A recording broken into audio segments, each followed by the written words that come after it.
Takže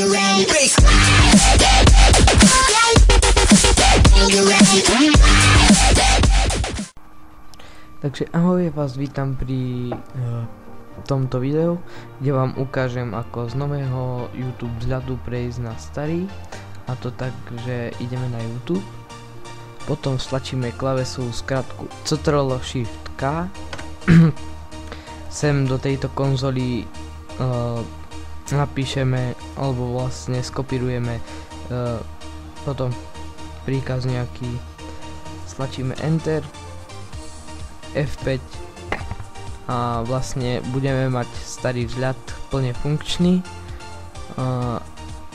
Ja už som to teda skúšal a priznám sa, že neviem ako to vrátiť späť, takže vám to ukážem len takto, a to isté sa dá urobiť na Google Chrome, lenže tam je tá klávesová skratka Ctrl+Shift+J.